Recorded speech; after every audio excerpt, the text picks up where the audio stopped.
자, 하나님의 말씀을 보시겠습니다.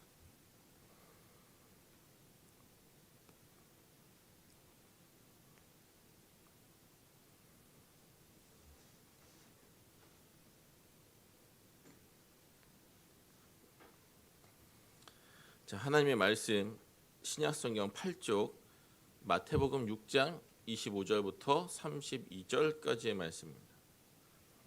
마태복음 6장 25절부터 32절까지의 말씀입니다.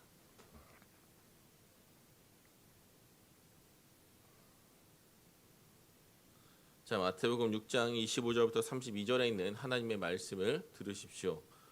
그러므로 내가 너희에게 이르노니 목숨을 위하여 무엇을 먹을까 무엇을 마실까 몸을 위하여 무엇을 입을까 염려하지 말라. 목숨이 음식보다 중하지 아니하며 몸이 의복보다 중하지 아니하냐. 공중의 새를 보라. 심지도 않고 거두지도 않고 창고에 모아들이지도 아니하되 너희 하늘 아버지께서 기르시나니 너희는 이것들보다 귀하지 아니하냐. 너희 중에 누가 염려함으로 그 키를 한 자라도 더할 수 있겠느냐. 또 너희가 어찌 의복을 위하여 염려하느냐. 들의 백합화가 어떻게 자라는가 생각하여 보라. 수고도 아니하고 길쌈도 아니하느니라. 그러나 내가 너희에게 말하노니 솔로몬의 모든 영광으로도 입은 것이 이 꽃 하나만 갖지 못하였느니라. 오늘 있다가 내일 아궁이에 던져지는 들풀도 하나님이 이렇게 입히시거든. 하물며 너희일까 보냐. 믿음이 작은 자들아. 그러므로 염려하여 이르기를 무엇을 먹을까 무엇을 마실까 무엇을 입을까 하지 말라. 이는 다 이방인들이 구하는 것이라. 너희 하늘 아버지께서 이 모든 것이 너희에게 있어야 할 줄을 아시느니라. 아멘. 자, 염려하지 말라는 제목으로 하나님의 말씀을 전하겠습니다. 자, 기독교를 공개적으로 박해하는 국가에 사는 성도들은 종종 그 신앙으로 인해 여러 가지 불이익을 당하거나 때로는 목숨을 이제 잃기도 합니다. 그들에게 있어서 가장 큰 대적은 기독교를 박해하는 세속 정부 혹은 또 기독교를 박해하는 타 종교인들일 것입니다. 그런데 우리나라에서는 그런 일들이 발생하지 않습니다. 불미스러운 법안들이 계속 발의되고 있긴 하지만 또 그런 법들이 다는 아니지만 어느 정도는 착실하게 저지가 되고 있고 그렇기 때문에 우리나라가 기독교를 박해하는 국가가 된다는 것은 그렇게 쉽게 일어날 것 같지는 않습니다. 그래서 이 우리나라에 사는 성도들이 신앙 때문에 직장이나 목숨을 잃을 정도의 박해를 받는 일은 이제 사실상 없거니와 매우 심각한 수준의 불이익을 받는 일도 은연중에는 있을지 모르겠지만 적어도 이제 공개적으로는 그런 일들이 거의 일어나지 않을 것입니다. 자, 이런 상황에서 우리 한국교회 성도들이 만나는 가장 큰 대적은 재물입니다. 돈 문제입니다. 자, 마태복음 5장부터 7장에 기록된 산상수훈은 예수님께서 말씀하시는 하나님 나라 백성의 새로운 삶의 윤리입니다. 다시 말씀드리겠습니다. 이 산상수훈은 자신의 죄를 버리고 이제 하나님의 다스리심을 받아들여서 오직 하나님만을 예배하는 새로운 예배자로서 살아가기로 결단하는 그런 하나님 나라의 백성들이 이 신약 시대에 어떻게 살아갈 것인가라고 하는 하나님 나라 백성의 삶의 윤리를 다룬 것입니다. 이것을 우리는 줄여서 제자도라고 보통 부르기도 합니다. 오늘 본문은 염려라는 주제를 다루고 있는데 이것은 25절 앞에 그러므로라고 하는 접속사에 의해서 앞에 단락인 마태복음 6장 19절부터 24절까지의 내용과 직접적으로 연결이 되어 있습니다. 자, 그래서 마태복음 6장 19절에서 24절 한번 보시겠습니다. 마태복음 6장 19절에서 24절까지의 말씀 제가 읽도록 하겠습니다. 너희를 위하여 보물을 땅에 쌓아두지 말라. 거기는 좀과 동록이 해하며 도둑이 구멍을 뚫고 도둑질하느니라. 오직 너희를 위하여 보물을 하늘에 쌓아두라. 거기는 좀이나 동록이 해하지 못하며 도둑이 구멍을 뚫지도 못하고 도둑질도 못하느니라. 내 보물이 있는 그곳에 내 마음도 있느니라. 눈은 몸의 등불이니 그러므로 내 눈이 성하면 온몸이 밝을 것이요 눈이 나쁘면 온몸이 어두울 것이니 그러므로 내게 있는 빛이 어두우면 그 어둠이 얼마나 더하겠느냐. 한 사람이 두 주인을 섬기지 못할 것이니 혹 이를 미워하고 저를 사랑하거나 혹 이를 중히 여기고 저를 경히 여김이라. 너희가 하나님과 재물을 겸하여 섬기지 못하느니라. 이렇게 되어 있습니다. 그래서 이 마태복음 6장 19절에서 24절까지의 말씀은 하나님 나라의 백성이 가져야 할 올바른 재물관에 대하여 말하고 있습니다. 예수님에 의하면 하나님과 그 나라의 마음이 있는 사람은 반드시 재물을 하나님의 뜻대로 사용하게 됩니다. 그리고 그것을 통해 자신이 하나님을 섬기는 사람임을 자연스럽게 드러내게 됩니다. 그러나 마음이 이기적인 자아 중심성, 세상을 사랑하는 방탕과 쾌락으로 가득한 사람은 당연히 마음이 그쪽에 가 있기 때문에 재물도 자신의 쾌락, 세상의 욕망, 썩어 없어질 것들에 사용하게 되고 이로써 자신을 하나님으로, 욕망을 하나님으로, 돈을 하나님으로 섬기는 사람임을 드러낸다고 하는 것입니다. 자, 문제는 예수님의 이 말씀이 믿지 않는 자들을 향한 것이 아니라 믿는다고 하는 하나님 나라의 백성들을 향한 말씀이라는 것에 있습니다. 자, 제가 마태복음 5장부터 7장까지 기록된 산상수훈을 뭐라고 말씀드렸죠? 하나님 나라 백성의 새로운 윤리에 대해서 말한다. 그러니까 산상수훈을 듣는 사람들은 지금 하나님 나라의 백성들인데 이 하나님 나라의 백성들 가운데서도 하나님을 하나님으로 섬기는 것이 아니라 돈을 자기 하나님으로, 자신의 욕망을 하나님으로, 쾌락을 하나님으로 섬기는 사람들이 있음을 예수님이 지금 이야기하신다는 거죠. 그래서 하나님의 백성이라고 해도 얼마든지 자신을 위해서, 죄를 위해서 돈을 사용할 수 있다. 예수님의 이 표현으로는 재물을 땅에 쌓아둔다 라고 할 수 있다는 겁니다. 입술로는 하나님을 섬긴다고 하면서 이런저런 모양의 종교적인 일들을 할 수 있습니다. 그런데 실제로는 돈을 하나님으로 섬기는 일들이 얼마든지 일어날 수 있다고 하는 것이죠. 자, 그렇다면 하나님 나라의 백성들이 왜 재물을 땅에 쌓아둡니까? 왜 자신을 위해서만 사용합니까? 어떤 이유로 하나님께서 당신의 나라를 위해서 사용하라고 주신 그 귀한 재물을 아무 가치도 없을 뿐더러 더 나아가서 재물의 가치를 파괴하는 그 악하고 추악한 일에 사용합니까? 무슨 이유로 하나님을 섬긴다고 하면서 실제로는 돈을 하나님으로 섬기는 우상 숭배의 죄악에 빠져들게 됩니까? 이 모든 문제가 마태복음 6장 19절부터 20절의 말씀에서 출발합니다. 보시죠. 너희를 위하여 보물을 땅에 쌓아두지 말라. 20절. 오직 너희를 위하여. 자, 19절 보시면 너희를 위해 보물을 땅에 쌓지 말라고 하십니다. 그것은 하나님 나라를 위하여 귀중하게 사용되어야 할 재물의 가치를 파괴하는 그 악한 일이고, 따라서 진정으로 그것은 우리 자신을 위한 일이 아니기 때문입니다. 우리가 재물을 우리를 위해서 쓰는 이유는 무엇입니까? 우리 자신을 사랑하니까 나 자신을 위한 일이기 때문에 재물을 나를 위하여 사용하는 건데, 그것은 역설적으로 진정으로 나를 위해서 쓰는 일이 아니라고 하는 것이죠. 그러면 진정으로 나 자신을 위해 우리를 위해 재물을 사용하는 일은 무엇입니까? 20절을 보시죠. 오직 너희를 위하여 보물을 하늘에 쌓아 두라. 자, 보물을 하늘에 쌓는 일은 무엇이겠습니까? 보물을 땅에 쌓는 일은 오직 나 자신을 위해 나의 욕망을 위해 사용하는 일이라면 보물을 하늘에 쌓아두는 일은 이것의 반대가 되겠죠.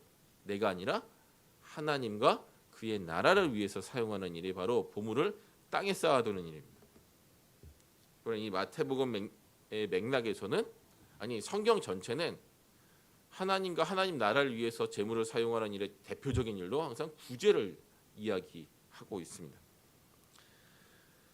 자, 여기서 우리가 한 가지 알 수 있는 사실이 있습니다. 그것은 하나님이 제시하시는 재물관과 우리가 흔히 생각하는 재물관에 엄청난 차이가 있다고 하는 것입니다. 예수님은 우리가 우리 자신을 위한 일이라고 생각하면서 재물을 사용하는 일이 실제로는 우리 자신을 위한 일이 아니라 우리 자신을 해치는 일이고 악을 행하는 일이라고 말씀하십니다.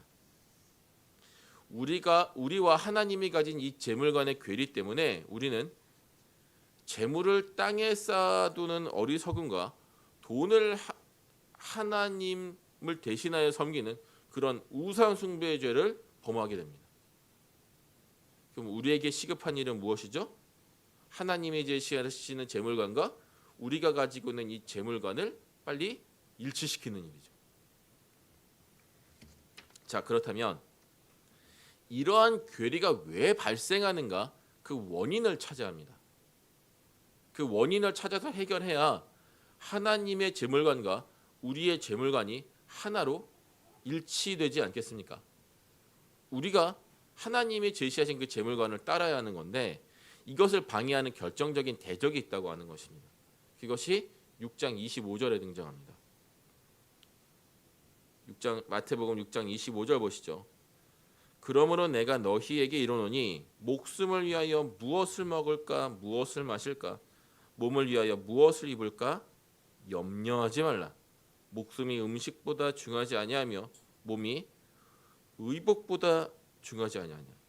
자, 하나님 나라 백성들이 돈을 땅에 쌓는 이유, 자신의 욕망을 위해서만 돈을 가치 없게 악하게 사용하는 근본적인 이유가 지금 무엇이라고 나옵니까? 의식주 문제를 염려하기 때문이다. 예수님 그렇게 말씀하십니다. 예수님 당시 유대인들의 빈부격차는 굉장히 컸습니다. 그리고 대다수는 로마와 또 로마 정부보다 더한 그 세리들의 압제에 시달려서 엄청나게 많은 세금을 내고 또 착취당하고 있었습니다. 그래서 대다수 유대인들은 하루 먹고 사는 것도 너무너무 힘들었습니다. 잘해야 하루에 2끼를 겨우 먹을 수 있었고 또 그것도 안 되는 사람들은 한 끼를 먹을까 말까 했다고 합니다. 위생 불량과 영양의 부족으로 빈곤 지역에서는 8세, 제 기억이 좀 정확하지가 않은데 8세 이하의 아동, 그러니까 어린이가 8살까지 자라는데 그 중에서 50% 정도는 다 이제 위생 불량과 영양의 부족으로 사망을 했다는 이제 그런 기록들이 있을 정도입니다. 그래서 당시 유대인들의 주된 관심사는 오늘 당장 무엇을 먹을 수 있을까? 무엇을 마실 수 있을까? 무엇을 입을 수 있을까였습니다. 오늘날은 그게 다르게 들리죠. 무엇을 먹을까? 먹을 게 너무 많죠. 그렇죠? 무엇을 입을까? 옷장에 있는 이 많은 옷들 중에 무엇을 골라 입을까? 무엇을 마실까? 당장 앞에 편의점만 가도 거의 수백 종류의 마실 것들이 우리를 기다리고 있습니다. 그러니까 우리는 예수님의 이 말씀을 선택의 문제로 이해하는 경향들이 있는데 당시 예수님이 말씀하신 그 당시의 맥락에서는 생존의 문제와 직결되는 것이었습니다. 자, 그런데 잘 생각해 보십시오. 이러한 의식주의 염려는 당시 유대인들에게만 국한된 상황이 아닙니다. 우리에게도 적용되지 않습니까? 오늘날에도 당시 유대인들처럼 하루에 한 끼 먹는 것을 염려해야 할 정도로 심각한 빈곤에 시달리는 사람들이 분명히 존재합니다. 하지만 유대인들처럼 오늘 하루 몇 끼나 먹을 수 있을까를 고민하며 살아가는 사람들은 많지는 않은 것 같습니다. 하지만 대다수의 사람은 오늘 당장의 의식주 문제를 해결하는 것보다는 몇 달, 몇 년, 아니면 평생에 걸쳐서 어떻게 먹고 살 수 있을까를 고민하며 살아가는 것 같습니다. 사람들은 이것을 위해서 어린 시절부터 열심히 공부를 합니다. 그래서 좋은 대학, 좋은 직장에 들어가려고 하죠. 시험 기간에 주일에 빠지는 걸 당연하게 여깁니다. 배우자를 선택할 때도 신앙보다 경제력을 우선시하죠. 저금하고 적금하고 재테크하고 코인에 투자하고 주식하고 펀드하고 부동산에 투자하고 심지어 그리스도인들이 투기에 열중하는 이 모든 현상들의 근본적인 이유는 무엇입니까? 먹고 사는 문제를 해결하기 위해서.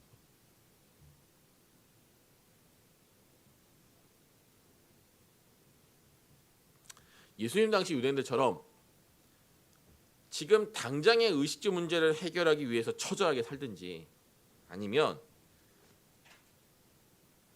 조금이라도 넓은 평수의 아파트에 살면서 좋은 차를 타고 종종 해외여행도 할 수 있는 그런 여유롭고 넉넉한 삶을 살기 위해서 열심히 공부하고 직장에 다니며 사업하든지 상관없이 그 본질은 의식주 문제의 해결에 있습니다. 의식주 문제를 최소한으로 해결하느냐 아니면 넉넉히 해결하느냐, 그 차이에 있습니다. 물론 자신이 원하는 꿈을 이루기 위해서 고생길을 사서 택하는 사람들도 있긴 있습니다. 그러나 오늘 당장 먹을 것이 없고, 몸이 아픈데 병원 갈 돈이 없고, 애기들 분유값이 없고, 겨울에 난방비가 없어서 추위에 벌벌 떨고 당장 월세를 내지 못해서 집에서 쫓겨난 상황이 된다고 하면 그 생존을 위해서 발버둥 치지 않을 사람이 도대체 누가 있겠습니까? 제가 드리고 싶은 말은 그것입니다. 정말 예나 지금이나 극소수의 사람들을 제외하고 이 대다수의 평범한 사람들은, 서민들은 의식주 문제에서 자유롭지 못하다는 것입니다. 의식주 문제에 우리가 이렇게 관심을 두는 이유가 무엇입니까? 뻔한 얘기지만 한 두 가지 정도로 한번 얘기해 보겠습니다. 첫 번째는 의식주가 공급되어야만 우리가 생존할 수 있습니다.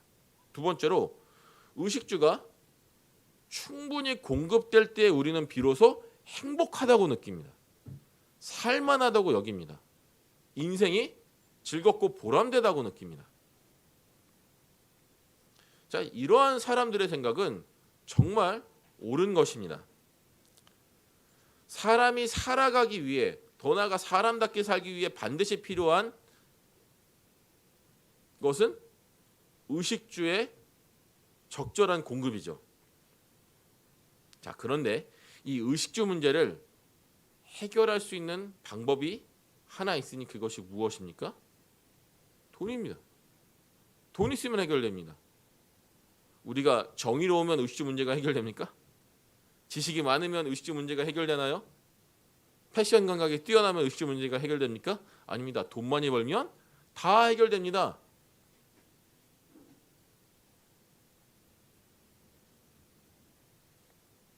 목사가 어떻게 이런 이야기를 하느냐라고 생각하실지 모르겠지만, 제가 지금부터 하는 얘기는 엄연히 현실이고 또 여러분들이 피부로 느끼시는 것들입니다. 자, 인생의 불행은요, 극소수의 경우를 제외하고는 돈의 부족함, 돈의 결핍 때문에 발생합니다. 다시 말씀드리겠습니다. 오해하지 마십시오. 인생의 불행은 지극히 소수의 경우를 제외하고는 돈의 부족함 때문에 발생합니다. 자, 돈보다 더 중요한 가치들이 몇 가지 있습니다. 그 중에 하나가 건강이죠. 그렇지 않습니까? 돈이 아무리 많아도 현대의학으로 고칠 수 없는 불치병에 걸리면 그 많은 돈이 무슨 소용이 있겠습니까? 자, 그런데 돈이 많으면 돈이 없는 사람은 감히 꿈꿀 수도 없는 엄청난 의료 혜택을 누리게 됩니다. 이 부자들은 가난한 사람들이 돈을 버는 시간에 좋은 환경에서 좋은 음식을 먹고 마음껏 운동하며 스트레스 받지 않고 편안하게 삽니다. 그래서 부자들은 가난한 사람들보다 질병에 걸릴 확률이 매우 적고 질병에 걸려도 그것을 고칠 수 있는 엄청난 기회들을 누리게 됩니다. 그래서 돈보다 건강이 중요한 건 누구나 인정하는 사실인데 돈이 있으면 그 건강을 살 수가 있습니다.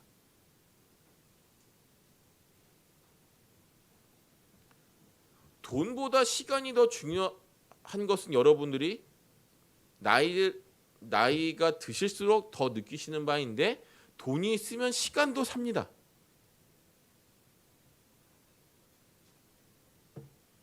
우리가 돈보다 중요하다고 생각하는 일의 실상은 대부분 돈으로 해결이 가능합니다. 그렇기 때문에 사람들은 돈을 벌기 위해 혈안이 되어 있습니다.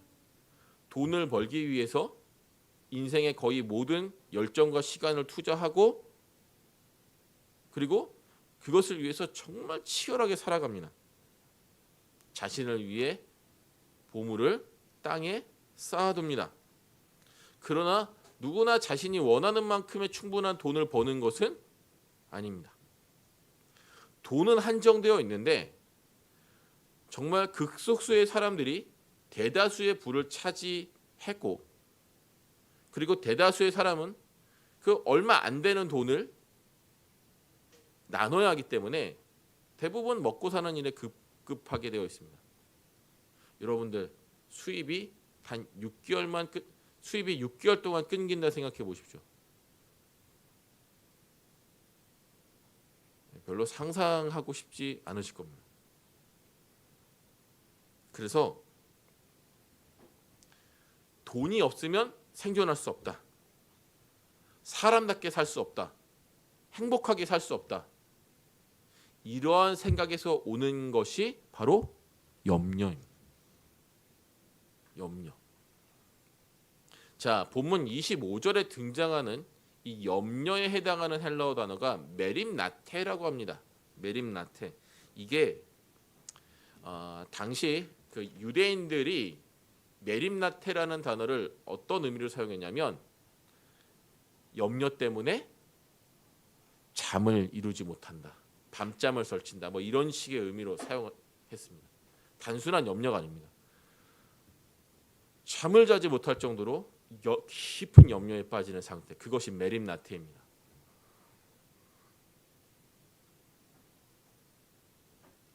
그래서 재물에 대한 이런 집착 그리고 염려에 빠진 사람들은 어떻게 되느냐?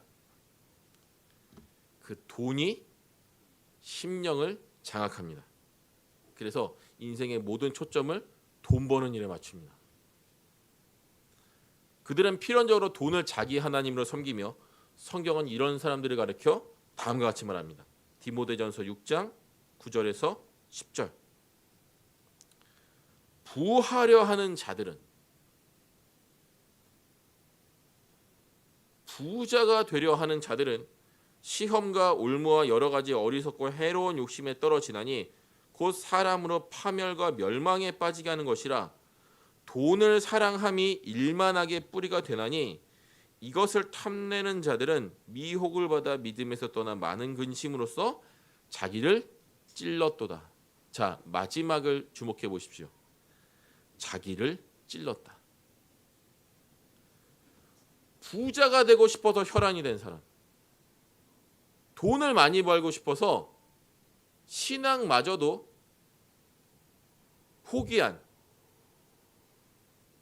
또는 신앙을 돈 버는 일보다 뒷전으로 몰아낸 사람들은 결국엔 그 많은 근심을 가지고 자기를 찌른다고 하는 것입니다. 행복한 인생을 살기 위해서 하나님마저도 뒷전으로 몰아냈는데, 인생의 모든 초점을 하나님 나라와 그 영광이 아니라 돈 버는 일에 맞췄는데, 왜냐하면 자기가 더 행복해지고 싶어서 그런 일을 했는데, 실제로는 어떻게 된다고 하는 것입니까? 많은 근심으로도 자기를 계속 칼로, 이 근심이라는 이름의 칼로 자기를 계속 찌르고 있다라고 하는 겁니다. 행복해지기 위해서 하나님을 버렸는데 결과적으로는 불행해진다라고 하는 것이죠. 이렇게 의식주 문제로 하나님 나라의 백성들이 염려하는 삶은 돈을 벌고자 혈안이 되어 있는 이러한 삶은 예수님께서 산상수훈 전체를 통해서 말씀하시는 하나님 나라의 백성의 윤리와 전혀 맞는 것이 아닙니다.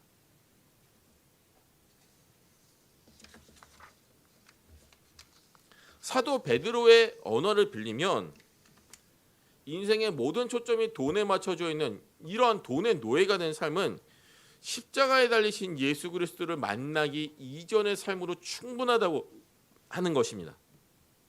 그래서 저는 이 하나님 나라의 백성들을 어떤 사람들이라고 지금 이렇게 표현하고 싶습니다. 돈의 원리를 초월한 사람들. 더 이상 돈의 원리에 속박에서 벗어난 사람들. 우리는 이 세상이 말하는 돈의 논리, 돈의 원리를 초월한 사람들. 그 이유가 무엇입니까? 하나님이 우리의 모든 필요를 공급하시는 아버지가 되시기 때문에. 하나님을 아버지로 모시지 못한 불신자들은 돈의 원리, 돈의 논리에 속박될 수밖에 없습니다. 필연적으로 그렇습니다. 그런데 우리 성도들은 하나님을 아버지로 모시고 있기 때문에 하나님께서 때에 따라서 우리의 필요를 적절하게 공급하시기 때문에 이러한 돈의 원리에서 초월해서 살 수가 있는 것입니다. 그래서 지금 성도를 지배하는 새로운 삶의 원리는 무엇입니까? 바로 하나님을 구원자요 아버지로 신뢰하는 믿음이라고 하는 것입니다. 예수님께서는 본문 25절에서 하나님을 아버지로 모시게 된 우리가 의식주 문제, 즉 돈 문제 때문에 염려하지 않아도 되는 이유로 목숨이 음식보다 중요하며 음식이 의복보다 중요하기 때문이라고 말씀하십니다. 무슨 말이냐면 하나님 아버지께서 당신의 자녀된 우리에게 생명과 몸이라고 하는 중요한 것을 주셨다고 한다면 우리는 당연히 생명과 몸보다 훨씬 덜 중요한 의식주 문제를 해결하는 돈도 주실 것을 신뢰해야 한다고 하는 것입니다. 더 쉽게 말씀드리면 하나님이 우리에게 생명을 주셨잖아요. 그러면 이 생명을 유지하는 데 필요한 의식주, 즉 돈도 당연히 공급해 주실 것을 기대해야 한다라고 하는 거죠. 그게 하나님을 아버지로서 신뢰하는 믿음이라고 하는 것입니다. 그것이 돈의 원리, 돈의 논리를 초월한 믿음의 삶이라고 하는 것입니다. 마태복음 6장 31절에서 32절. 그러므로 염려하여 이르기를 무엇을 먹을까 무엇을 마실까 무엇을 입을까 하지 말라. 이는 다 이방인들이 구하는 것이라. 너희 하늘 아버지께서 이 모든 것이 너희에게 있어야 할 줄을 아시느니라. 그래서 하나님이 우리에게 필요한 것들을 공급해 주신다고 하는 이 믿음을 상실할 때 하나님의 백성들은 염려에 빠집니다. 염려는 굉장히 심각한 문제입니다. 자, 하나님이 내 아버지시다 라는 사실을, 그것도 내 모든 필요를 적절하게 공급해 주시는 좋은 아버지시다 라는 사실을 믿으면 어려운 일이 닥쳐도 염려에 빠지지 않겠죠. 우리가 물론 죄인이고 연약하니까 잠깐 염려에 빠질 수는 있겠지만 이 메림나테, 즉 밤잠을 설칠 정도로 염려에 빠지는 일은 어지간하면 발생하지 않을 겁니다. 또 그런 염려에 빠져도 믿음으로 곧 털어내고 이겨낼 겁니다. 그런데 이 메림나테에 빠져버린 사람, 이런 사람은 하나님을 아버지로 모시고 있는데도 그 하나님이 나에게 필요한 것들을 공급해 주시지 않을 거라고 지금 생각하는 그런 일종의 불신앙에 빠져 있는 겁니다. 엄연히 아버지가 살아 계시는데 아버지가 안 계신다라는 착각에 빠져 있는 겁니다. 그러니까 스스로를 영적인 고아로 여기는 거죠. 그래서 어떤 사람은 이 염려를 영적인 정신병이라고 부르기도 했습니다. 좀 과격한 표현이긴 하지만 하나님이 살아계신데 그 살아계심을 믿지 못한다라고 하는 거죠. 하나님의 살아계심을 경험한 성도가 왜 염려하느냐?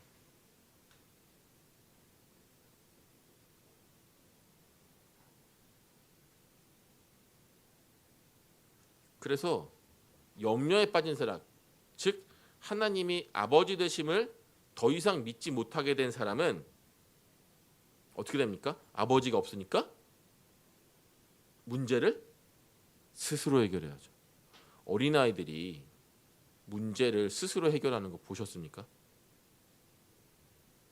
물론 이제 어린아이들에게 자립심을 키워주기 위해서 자기의 일을 스스로 하게끔 하는 연습들을 하지만 삶의 중요한 문제들 어린아이들이 스스로 하게 놔두십니까? 그렇지 않죠. 당연히 부모가 해줘야 하는 것이 맞습니다. 정말 중요한 문제들은. 왜냐하면 어린아이이기 때문에 그렇습니다. 그런데 그 어린아이에게 어느 날 부모님이 사라집니다. 그러면 그 어린아이는 어떻게 합니까?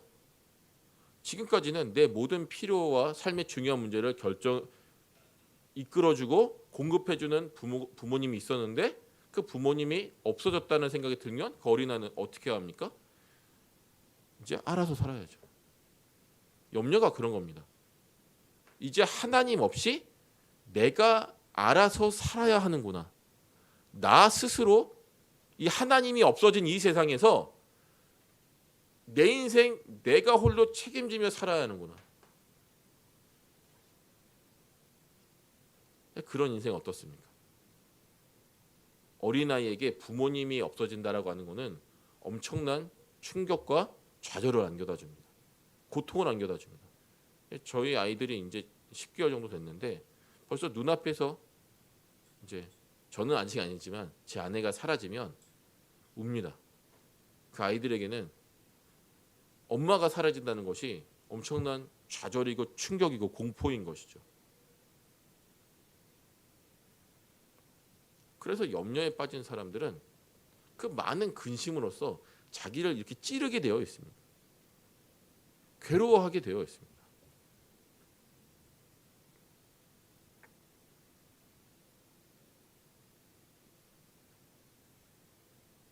그래서 우리는 돈 문제로 염려하지 말아야 합니다. 다시 말해서 하나님 아버지께서 우리의 필요를 하나님의 때에 적절하게 공급해 주실 것을 반드시 믿어야 합니다. 우리는 염려할 이유가 없고 염려해서도 안 됩니다. 다시 말씀드리지만 염려는 하나님이 나의 아버지로서 버젓이 살아계신데도 그 하나님의 아버지 되심을, 하나님의 존재하심을 부정하는 일이기 때문입니다.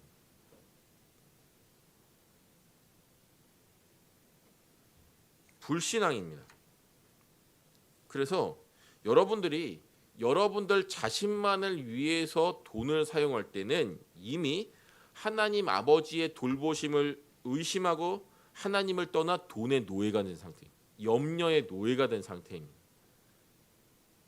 그래서 불신앙의 다른 이름이 염려이고, 염려는 돈을 하나님으로 섬기게 만드는 사단의 유혹입니다.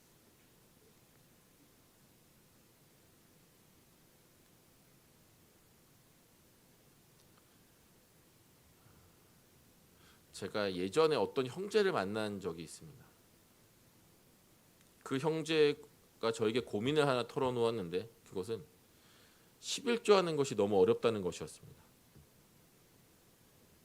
11조를 하지 못할 정도로 형편이 좋지 않은 것이 아니라 11조를 내는 것이 너무 아깝다는 것이었습니다.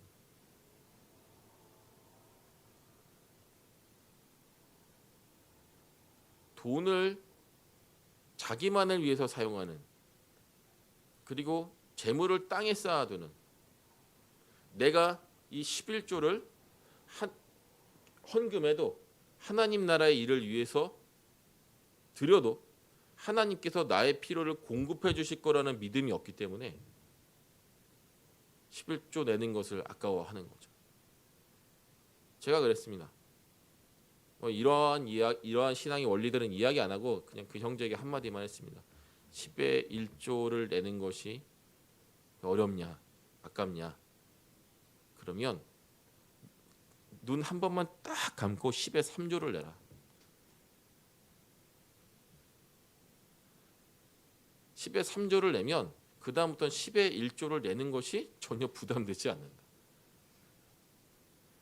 이렇게만 이야기했는데, 사실 제가 이렇게 말한 것의 의도는 10의 3조를 내도 하나님께서 네 인생을 충분히 책임지시니까 돈 내는 것을 아까워하지 말고, 돈을 더 이상 너를 위해서만 쓰는 그런 이기적인 자아 중심성에서 벗어나서 하나님 나라를 위해서 쓰면 하나님께서 너에게 어떤 것으로 갚아주시는지를 한번 봐라.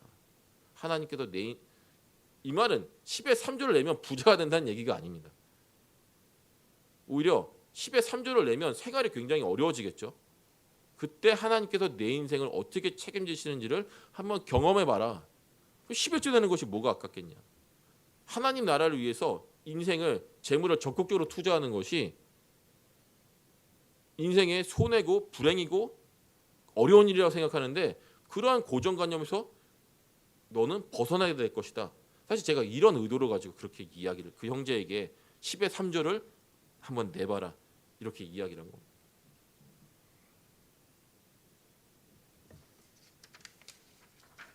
결론입니다. 예수님이 말씀하신 대로 염려는 우리가 처한 상황을 바꿀 능력이 전혀 없습니다.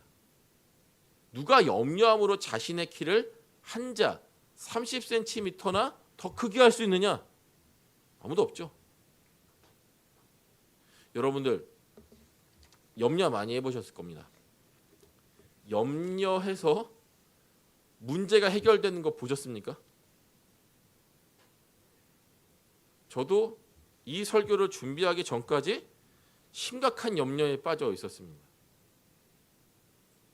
제가 목사인데도 한 2달 가까이 이 매림나태, 잠 못 이루는 염려에 빠져 있었습니다. 설교를 준비하면서 깨달았습니다.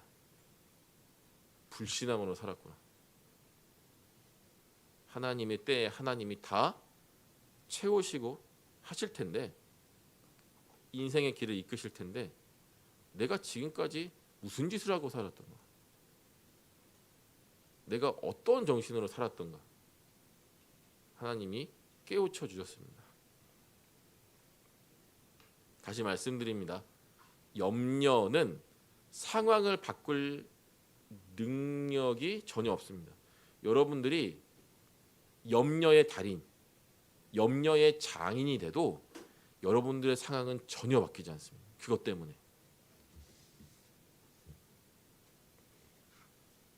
잠을 이루지 못할 정도로 돈이나 문제에 집착하는 염려, 인생의 모든 초점을 돈 버는 일에 맞추게 하는 그런 염려는 그냥 백해무익합니다. 이러한 염려는 분명히 말씀드립니다. 메림나테까지 이루는 염려는 죄입니다. 우리가 죄인이기에 연약한 자들이기에 잠깐 염려라는 이름의 불신앙에 빠질 수 있지만 이것이 메림나테의 수준까지 이르면 그것은 엄연히 불신앙이고 죄입니다. 회개해야 할 문제입니다. 그러나 예수님이 말씀하시는 하나님은 어떤 분이십니까? 하찮은 새와 이름 없는 들풀도 먹이시는 입히시는 자비로우신 하나님이라고 하는 겁니다. 그래서 하나님의 선하신가 자비하신가 아버지 되심을 믿거든 너희는 먼저 그의 나라와 그의 의를 구하라고 예수님이 말씀하십니다. 하나님 아버지께서 모든 상황 가운데서 나를 돌보시는 것을 신뢰하는 것, 하나님의 나라와 의를 구하는 일에 돈이 아니라 하나님의 영광을 구하는 일에 인생의 초점을 맞추는 것, 돈이 있을 때는 하나님이 기뻐하시는 일에 돈을 사용하고 돈이 없을 때는 하나님의 선하심과 그 자비하심에 초점을 맞추며 그렇게 살아가는 것.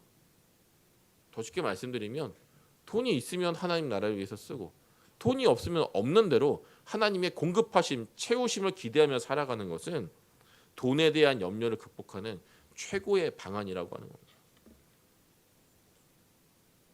물론 하나님의 공급하심이 하나님의 채우심이 내 기존에 흡족하지 않을 수 있습니다. 그래서 제가 서두에서 말씀드렸죠. 하나님이 제시하시는 재물관과 우리가 생각하는 재물관에는 이 돈에 대한 집착, 이기적인 자아 중심성, 염려라고 하는 장벽이 있기 때문에 하늘이 땅에서 먼 것 같이 엄청난 괴리가 있습니다. 그러나 지금 내 상황에서 하나님이 공급해 주심이 아주 적당한 것임을 알고 거기에 자족하는 삶을 살아간다면 이 괴리가 계속 줄어들게 됩니다. 이것이 하나가 된 사람은 세상에서 적어도 돈 때문에 염려하는 일은 사라지게 될 겁니다. 그리고 염려가 사라진 만큼 믿음으로 살아갈 테니 그는 삶에서 자신이 기대하지 않았던 바라지도 않았던 하나님의 역사, 하나님의 공급하심을 경험하게 될 것입니다. 그래서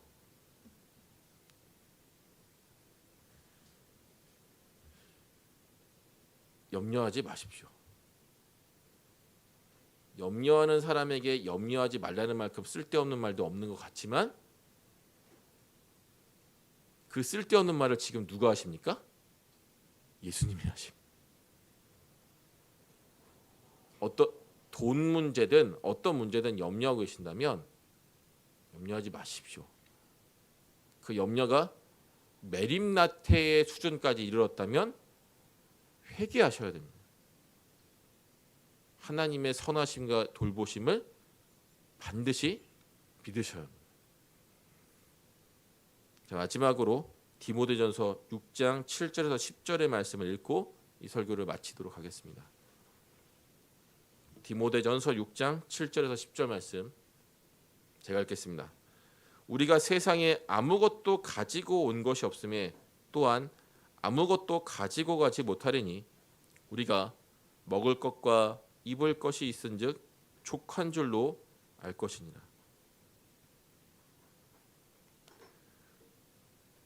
우리가 의식주의 문제에 대해서 어떠한 태도를 취해야 할지를 지금 예수님이 성령께서 사도 바울을 통해 말씀하고 계신 것이죠. 왜 우리가 의식주 문제로 고민합니까? 이러한 하나님의 기준보다 더 기준과 다른 생각을 가지고 있기 때문이죠. 9절 부하려 하는 자들은 시험과 올무와 여러 가지 어리석고 해로운 욕심에 떨어지다니 곧 사람으로 파멸과 멸망에 빠지게 하는 것이라. 돈을 사랑함이 일만하게 뿌리가 되나니 이것을 탐내는 자들은 미혹을 받아 믿음에서 떠나 많은 근심으로써 자기를 찔렀도다. 자기를 찌르는 일들은 그만두시고 하나님이 제시하시는 새로운 삶의 윤리, 모든 염려, 걱정, 근심을 그만두고 하나님의 나라와 의를 먼저 구하는 삶을 사시는 여러분들이 되시기를 소망합니다. 기도하겠습니다. 하나님 아버지, 우리의 마음을 장악하는 많은 염려들이 있습니다. 그러나 그 많은 염려들이 우리의 문제를 조금도 해결해 주지 못한다고 예수님 말씀하셨습니다. 염려할 시간에 먼저 그의 나라와 그의 의를 구하는 우리가 되게 하여 주시옵소서. 비록 상황은 절망적이고 문제는 해결될 기미가 보이지 않더라도 그 가운데서도 하나님의 세심한 돌보심과 그 손길이 있음을 우리가 믿음의 눈으로 바라보는 사람들이 되게 하여 주옵소서. 예수님의 이름으로 기도합니다. 아멘.